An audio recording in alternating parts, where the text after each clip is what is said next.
Hai, Assalamualaikum, salam sejahtera. Hari ini nak share pula tentang pengalaman menjual perkhidmatan ataupun providing services sebagai sumber asbab untuk rezeki lah, pendapatan in my career. Saya ni bukan from business background, so banyak saya belajar pasal perniagaan ni, bisnes ni daripada pengalaman. Jadi saya ni saya ni okay, menjual servis sistem pengurusan tenaga, perundingan dan juga training.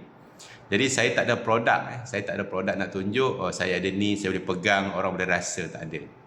Jadi saya apa yang saya belajar daripada pengalaman saya for the past 13 years total, okay, tapi totally on my own from 2019 ialah dia ada beza tau antara selling, marketing and branding. Branding. Selling ni bagi saya kita menjual, okay, untuk dapatkan to turn our prospect itu into paying client lah. Kita boleh yakinkan dia daripada prospect kepada paying client. Maksudnya kita secure dia punya business lah. Itu maksudnya selling, kita menjual. Menjual ni kita akan normally kata keep selling, kita hanya buat sales kan. Sales ni dia one to one, satu-satu. You buat satu, dapat satu. You buat satu, dia one to one. You kena jumpa one to one, baru dapat. Okay, nak turn into client tu, dia kena jumpa dia lah in person one to one, satu-satu. Okay, itu selling lah. Sampai kita turn them into secure the business lah. Mana kita kalau lagi banyak kita jumpa, dengan kita punya katalah freelance kan, lagi ramai kita jumpa, lagi tinggilah peluang kita untuk dapat satu sales tu. Okay, tapi as a freelance ni kena ingat, bila kalau macam saya dulu starting as a freelance, okay, saya freelance, saya kena jual, saya kena juga deliver services. Saya kena jual, dapat, saya punya dan saya kena deliver. So saya kena balance ke antara menjual dan juga menyampaikan perkhidmatan saya. Okay, tu lah. Bila sales ataupun selling ni, sales ni dia satu-satu, one to one. Kemudian saya belajar pula tentang marketing. Marketing ni ialah, bagi saya ialah untuk create interest, create interest supaya orang nak beli servis kita. Marketing tu, marketing ni kita buat satu, okay, target kita ramai. Mana satu tu ramai lah, satu kepada ramai. Marketing ni kita buat promotion kan, kita buat sharing, kita buat promotion, kita blast. Kita blast email, kita blast macam-macam. Zaman sekarang ni senang, kita blast through social media, blast through our connection, WhatsApp group, Instagram, now everywhere lah, LinkedIn, TikTok, Instagram, everywhere you can blast too many. Tujuannya apa marketing ni? Marketing dia tak jamin sale lagi, tak jamin satu sale, selling tu. Marketing hanya untuk make people aware about our service, untuk create interest, untuk mencipta minat. Okay, untuk create the interest to our service. Itu marketing. Marketing ni bagus lah, okay, untuk orang tahu. Tapi dia tak tukar lagi kepada sales lah. Kita tak convert lagi. Sebab tu kadang-kadang kita spend so much money on marketing, tapi nilai sebenarnya ialah kita dapat secure that sales, that kita manage to sell lah. Itu je marketing. Okay, satu kepada ramai. Maksudnya kita blast, bagi saya kita kena blast. Marketing ni kita kena market dekat the right target group lah, yang kita campak kat semua. Okay, kalau kita campak kat semua tak boleh. Okay, kita kena specify our target group, kita focus on our target group. Don't waste our time and effort to go to everyone, because tambah pula macam saya ni, saya service saya specialize kan. Tak semua orang faham pun, hanya certain group akan faham, even untuk consider.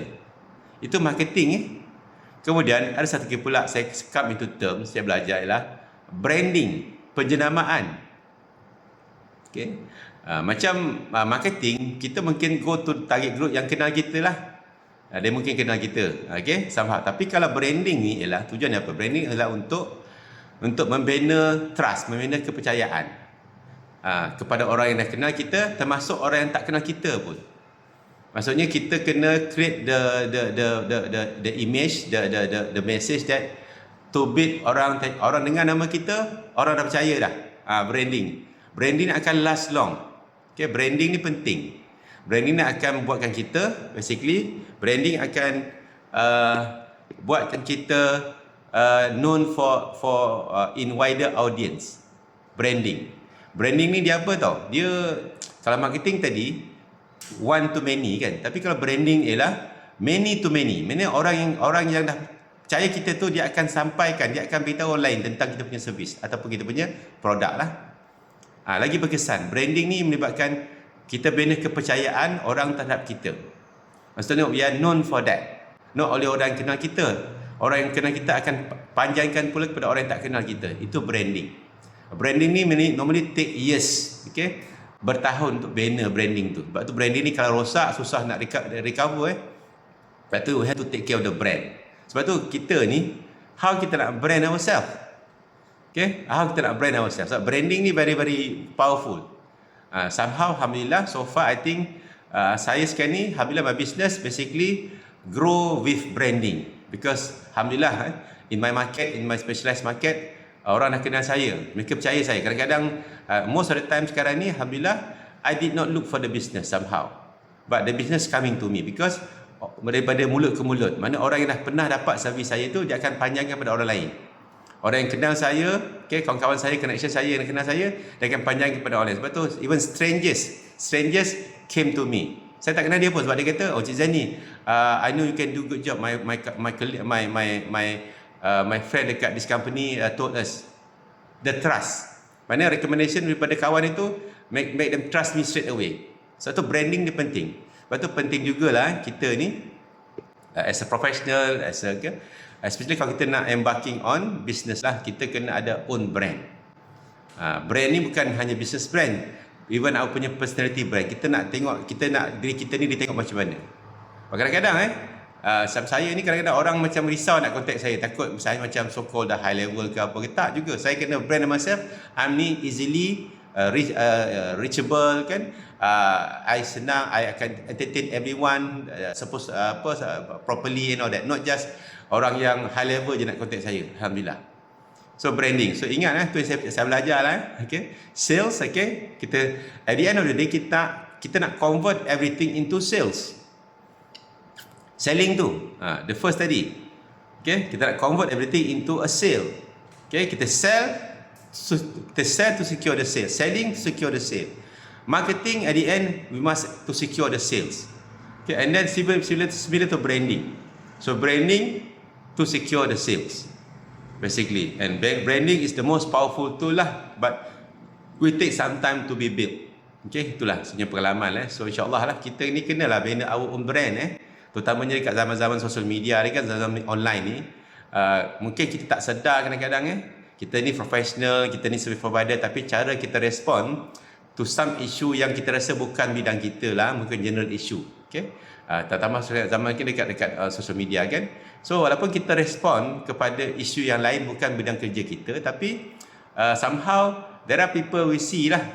Okay, that's our character lah kan. Kita tak boleh nak control orang buat punya perception but we can control ourselves lah, okay, so that they don't have that much so-called negative perception. Lepas tu branding penting. But branding ni kalau rosak, not easy lah. Sebab macam saya ni kan consultancy ni, kalau rosak sebenarnya branding habis lah, bukan senang nak recover. Okay, we have to keep the brand clean. Okay, itulah itu saya punya pengalaman daripada orang yang tak pernah belajar sales, tak pernah belajar marketing, tak pernah belajar branding. Okay, so all from experience. Okay, insyaAllah semoga bermanfaat. Okay, insyaAllah. Tapi overall everything tu kan, you buat sales ke, you buat marketing ke, you buat branding ke, all must with integrity. Jangan sampai kita menipu lah. Jangan sampai kita create fake personality, fake impression. Okay, for me fake ni normally mungkin secure short term, but long term you will suffer lah. Okay, sebagai kalau kita tak real ni kan, this matter of time bila benda tu akan unveil ataupun reveal ataupun being discovered. So be real lah. Okay, be real and keep your integrity. And all the best to everyone, insyaAllah.